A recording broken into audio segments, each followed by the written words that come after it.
Oi pessoal, aqui é Marcelo Serrano, esse é mais um episódio do podcast Itaú Views. Antes de começar, eu deixo o convite para você que nos acompanha aqui no podcast seguir as nossas outras plataformas. A gente tem publicado conteúdos diários no Instagram que complementam as discussões aqui do episódio.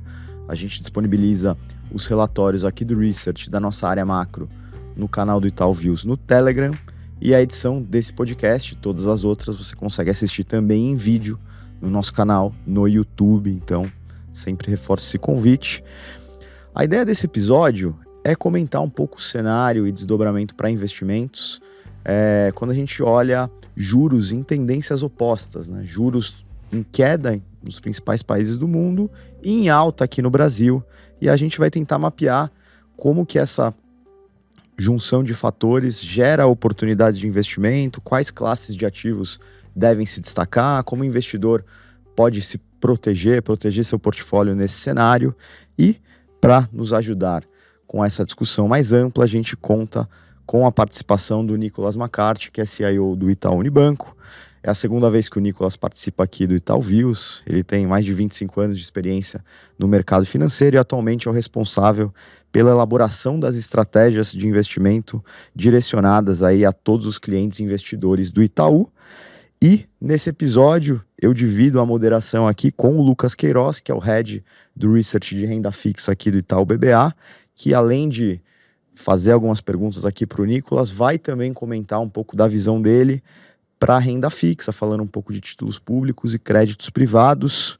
Nicolas, Lucas, tudo bem? Bem-vindos. Opa, Marcelo, prazer estar aqui. Lucas, prazer também estar com você aqui. Prazer, Nicolas, prazer, Marcelo. Vamos ter uma boa conversa hoje. É isso, até já que você é o convidado na moderação, faz a primeira aí pra gente, Lucas. Vamos lá, Nicolas.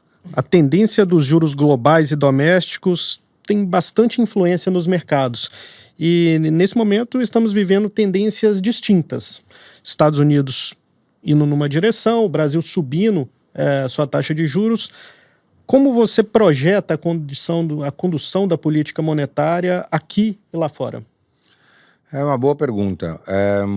Na verdade, a gente já previa desde ano passado que em algum momento este ano a gente ia ter uma queda de juros da taxa de juros americana, e a gente se posicionou tentando capturar isso, tanto na ponta de renda variável como na parte de renda fixa, mais olhando para a parte de crédito, high yield americano, emerging market debt e investment grade.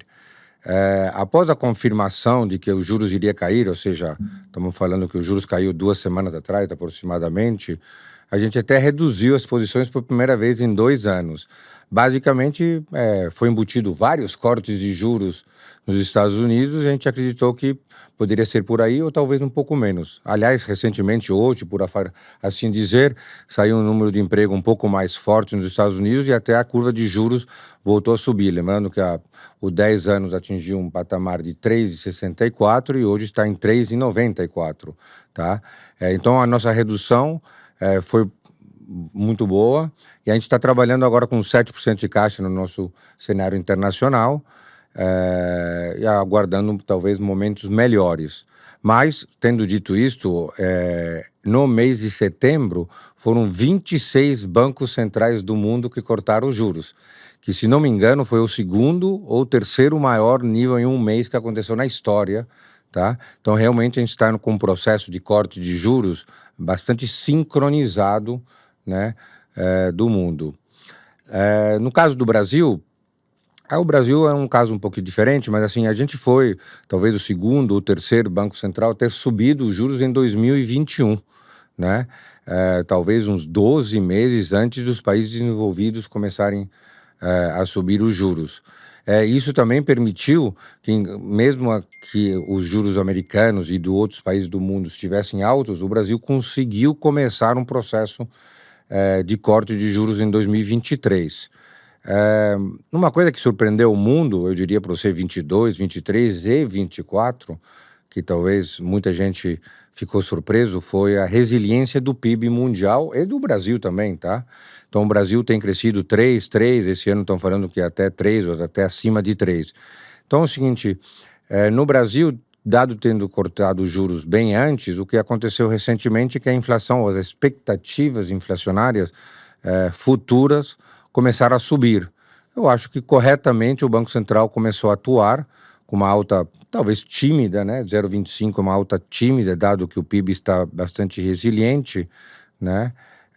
E provavelmente terá que subir mais os juros para controlar a inflação.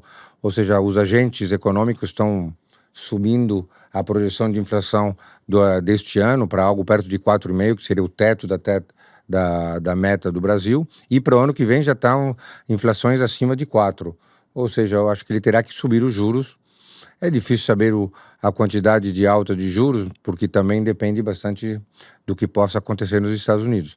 Mas eu diria para você que algo entre 100 e 150 pontos de alta nos juros deste ano é no mínimo, e talvez possa ter que ser um pouquinho mais, dependendo da inflação. Perfeito. Boa. Quando a gente tem queda de juros nos Estados Unidos, é comum esperar maior apetite para ativos de risco, como é o caso da Bolsa Brasileira.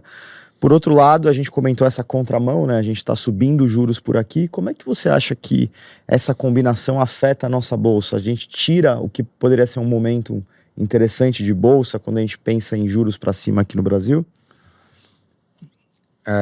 Vamos lá. Sobre os agentes locais, tá? Eu acho que sem dúvida a alta de juros, né? E já estamos num patamar bastante alto de juros, estamos falando de juro real perto de 6,5%, 7% na margem, sem dúvida reduz bastante a atratividade da Bolsa local para os agentes econômicos brasileiros. Mas lembrando, o estrangeiro, de fato, ele não olha para a Bolsa Brasileira com um olhar de juros brasileiros. Ele olha a Bolsa Brasileira com um olhar de bolsas mundiais, tá? Então ele está olhando se a Bolsa está barata ou não, e de fato está, essa é a primeira coisa. Se a parte econômica do Brasil está em ordem, está mais ou menos em ordem, inflação 4,5%, mas não é uma inflação explosiva, a gente está com crescimento perto de 3%, taxa de desemprego perto das mínimas históricas, então a Bolsa Brasileira é uma das bolsas mais baratas do mundo. Para quem manda na Bolsa Brasileira, de fato, tanto as altas ou as baixas, né, são os estrangeiros que têm um volume de recursos bem maior. Eu acho que o estrangeiro entrará na Bolsa Brasileira quando ele vislumbrar uma tendência de dólar mundial para baixo. De fato, a gente está com o dólar mundial meio de lado nos últimos 4 anos. Por isso que a Bolsa Brasileira também está meio de lado. Se em reais subiu, mas em dólar não tem subido tanto. Então, para os estrangeiros entrarem com mais violência, eu diria para você que não é só a queda da taxa de juros americana, que eu acho que sim é um fator importante, mas teria que ver uma queda sustentável de dólar mundialmente, que por enquanto não há essa perspectiva, dado a resiliência extremamente incrível da Bolsa Americana, que também tem surpreendido o mundo, né? Tivemos 2,5 em 22, 2,5 em 23 e talvez 2,5 ou mais este ano, estamos falando de 2,7 algumas pessoas. Então, realmente, só os juros cair não é necessariamente digamos assim, um fator de que vai ter compra na Bolsa Brasileira. Para nós, o que determinará mesmo a compra da Bolsa Brasileira será uma queda mais sustentável de dólar, que por enquanto não parece que vai ocorrer. E só para a gente concluir essa parte de bolsa, a gente falou do fator juros, mas eu queria fazer uma espécie de uma equação com outros fatores aqui, né? A gente teve uma valorização ao redor de 13% da bolsa nos últimos 12 meses. E se a gente tentar projetar, e aí falando um pouco dessa equação que eu comentei, o que pesa mais se a gente considerar fatores positivos como estímulos na China, o próprio juros apontando para baixo nos Estados Unidos, os múltiplos deprimidos que a gente comentou também, contra fatores negativos que a gente pode citar com mais ênfase as incertezas fiscais e os juros em alta aqui no Brasil? Sem dúvida, eu acho que a China tem um fator importante também. A China vem tentando pontualmente, alguns estímulos para fazer com que o crescimento chinês volte a crescer com mais voracidade, digamos assim. Recentemente, ou seja, faz 1 semana e meia, ele fez alguns estímulos e realmente a bolsa chinesa teve uma reação extremamente positiva, de algo perto de 20% em um mês.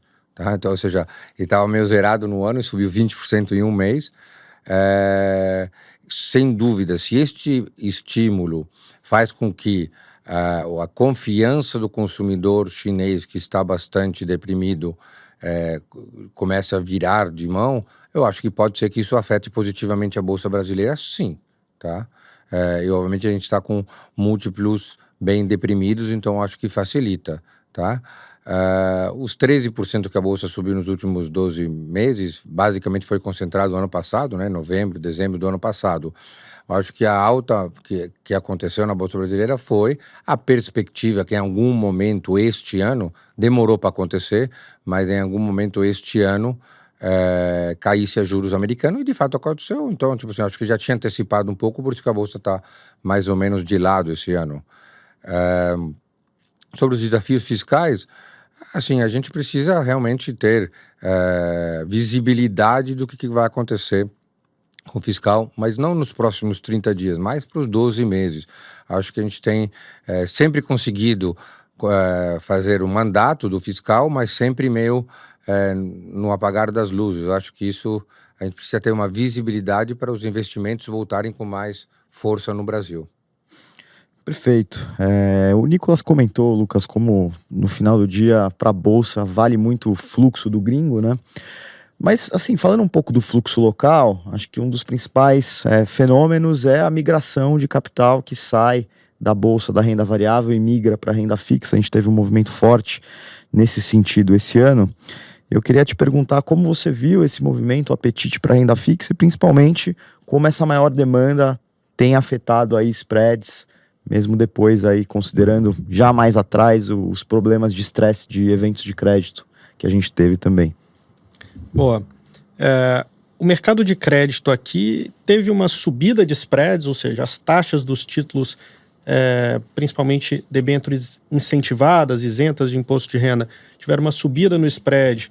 A partir da segunda metade de 2022, teve ali a eleição, depois tivemos os casos Americana, Light, e a partir da segunda metade de 2023 começamos a ver uma compressão. Então esse fluxo, essa migração para a renda fixa começou a ter efeito. É um mercado, para situar o nosso espectador, é um mercado que negocia em torno de 2 milhões e meio, 2 bilhões e meio, 3 bilhões de reais por dia. Então é um mercado muito menor que o de ações, por exemplo, que seriam ali 10 vezes isso. E o que aconteceu? Vimos o spread de crédito cair em torno de 180 basis points, ou 1,8 ponto percentual, para os atuais 0,4. Isso estou falando também de debêntures incentivadas. Então, sim, foi um período de compressão de spreads, isso acabou se transferindo para uma rentabilidade muito atrativa no mundo de crédito. O investidor acaba olhando para isso, ainda hoje, um olhar um pouco de retrovisor, mas em função basicamente de uma compressão forte nos spreads. E a gente comentava até essa semana sobre gestoras que estavam fechando seus fundos para captação, né, justificando ali talvez preservar a qualidade dos portfólios investidos. Você acha que esse fenômeno aí das gestoras deve ajudar, talvez descomprimir um pouco esses spreads, ou a demanda do investidor PF que aloca direto ainda é muito grande e essa descompressão não vai acontecer por conta disso? A gente tem que entender por que eles estão fechando os fundos, entender qual que é a matemática para o investidor pessoa física. Vamos tentar explicar primeiro a questão dos fundos. O gestor dentro do fundo, ele não paga um imposto de renda ao vender ou comprar um ativo. Então, para esse participante, para um gestor de fundo, ele não oferece um retorno adicional ao seu cotista tendo uma NTNB, que é o título público remunerado inflação mais um spread, ou uma debênture que está também com uma taxa muito próxima da NTNB. Então ele não consegue gerar nenhuma atratividade, nenhum retorno adicional para o seu cotista. Então ele, nesse momento, ele opta, até o limite onde é permitido, ficar em um título que não oferece um risco de crédito. Então essa é uma das razões pelas quais esses fundos estão fechando para captação. Eles não veem tantas oportunidades. A matemática do lado do investidor é um pouco diferente. Se o investidor decidir comprar um título público ou comprar uma debênture incentivada, ele vai pagar o imposto pelo título público e vai não pagar, ele vai ter a isenção na debênture. Isso faz com que esse spread de 0,4 que eu comentei aqui se transforme em cerca de 2 pontos percentuais acima da NTNB. Então, a matemática acaba ajudando o investidor pessoa física a optar pelo crédito. Como tínhamos comentado anteriormente, você está sendo menos remunerado pelo risco de crédito, isso é uma verdade. Para o investidor, a matemática ainda fecha, mas cada vez com mais cautela, escolhendo melhor os produtos e principalmente ajustando o prazo médio dos seus títulos ao seu horizonte de investimentos, para que lá na frente não fique à mercê de ter que ir resgatar, tentar vender o seu título no mercado secundário, e pode ser um momento, sim, de spreads um pouco mais altos. Fazendo aqui a pergunta para o Nicolas. Olhando para a renda fixa internacional, Nicolas, como vocês têm visto as oportunidades em títulos high grade, high yield e também os bonds brasileiros? Então, a gente, de forma geral, veio muito construtivo nos últimos ano e meio aí sobre os títulos de renda fixa. A gente priorizou investment grade, né, num primeiro momento, basicamente porque sempre se tinha aquela espada que ia ter uma recessão americana, então a gente ficou mais conservador na parte de crédito, mas mesmo assim a gente capturou muito bem tanto o fechamento do spread como a queda de juros de 10 anos americano. Mas no começo do ano a gente favoreceu o Emerging Market Debt, que incluiria Brasil dentro de tudo. Houve também uma queda da taxa nominal, né, e uma compressão de spreads. De forma geral, desde 22, para dizer a verdade, os spreads como um todo têm vindo muito mais baixo do que historicamente.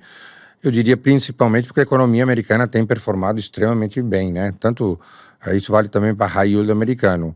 Então, recentemente a gente reduziu um pouquinho a posição, não como um pessimista, mas muito mais olhando para a taxa de juros de 10 anos, que a gente achava que poderia ter uma alta, que está tendo, inclusive, e a gente está um pouquinho mais, assim, não é cauteloso, porque a gente acha que a economia americana está extremamente positiva. Então, talvez a queda, os futuros cortes de juros que está previsto no mercado americano, talvez não ocorram, tá? Então, muito mais sobre essa ótica.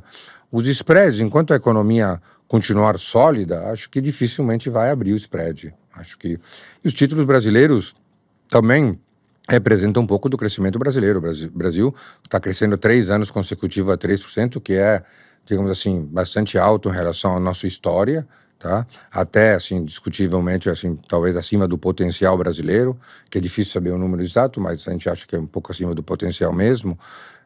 Então, dificilmente os spreads devem sofrer digamos, abertura. Então, a gente gosta dos títulos brasileiros, acho que... E a taxa de juros, a taxa de forma geral é interessante, sim, olhando para uma história. Então, quando a gente olha para o retorno histórico de dívida de emergentes, é algo perto de 7,5% ao ano. E hoje está negociando algo perto de 7% ao ano. Então, parece bastante interessante olhando para uma história, especialmente que a gente ainda acabamos de começar o início de corte de juros americano. Pegando o gancho aqui, Nicolas, essa parte internacional, queria perguntar como vocês têm orientado o investidor brasileiro em relação à alocação internacional atualmente e se existe um percentual de referência do portfólio na hora de fazer a alocação ou é impossível chegar nesse número e tem que ser muito caso a caso? Então, recentemente, como eu te falei, a primeira vez em 2 anos, a gente foi para neutro em todas as classes de ativo, literalmente há uma semana atrás. Basicamente, as coisas que a gente acreditava que iriam acontecer no mercado internacional aconteceram. Então, a gente decidiu botar um pouco de dinheiro em caixa por primeira vez desde dezembro de 22. Ou seja, a gente continua comprado tanto na bolsa como na renda fixa. Nosso portfólio internacional, ele é um pouquinho diferente dos portfólios dos nossos concorrentes. A gente tem 40% em renda variável e 60% em renda fixa.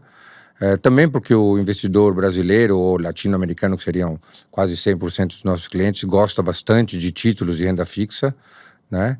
Mas a gente está comprado em todas as classes de ativos, basicamente, mas nenhuma sobrealocação, por assim dizer, tá?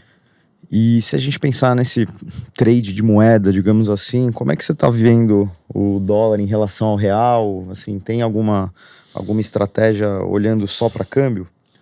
Então, o câmbio tem sido bastante difícil, realmente, mas, assim, a gente desde meados de 22, a gente acreditava que o dólar deveria entrar numa trajetória de queda. E, de fato, está caindo 13% com relação aos desenvolvidos, e isso não está se traduzindo também numa queda do dólar contra os países emergentes e asiáticos, por assim dizer, né?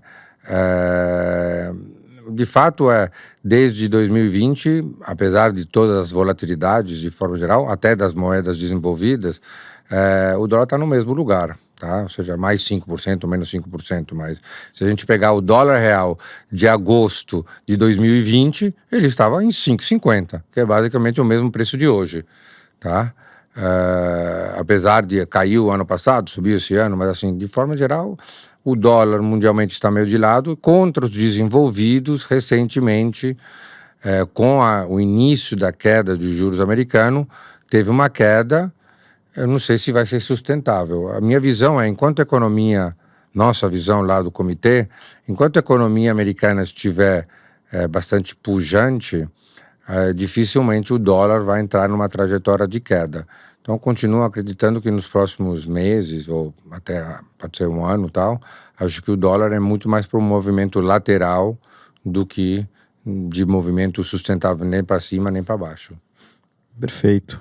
Começando a encaminhar para o final aqui do nosso papo, Lucas, e considerando tudo que a gente falou sobre juros, sobre cenário, como é que você montaria uma recomendação para o investidor que quer olhar renda fixa, considerando aí títulos públicos, créditos privados, falando um pouco da curva? Como é que você conclui aí essa parte? A gente tem visto as taxas em alta. Começamos o ano com a curva de NTNBs em torno de 5,5% ao ano. Nesse momento já ultrapassam, em alguns casos, 6,5% ao ano. Então, taxas muito elevadas. Há uma discussão intrínseca a essas taxas, que é a questão: qual é a taxa neutra do país? Basicamente, qual é a taxa de juros de equilíbrio no país? Quanto vai render um título atrelado ao CDI ao longo dos próximos 10 anos? No geral, temos aqui uma perspectiva, né, um mercado como um todo, que é em torno de 4,5% a 5%. Os investidores parecem duvidar um pouco disso, até pela pujança da economia em meio a um ritmo de taxa, um nível de taxa mais alto nesses últimos períodos.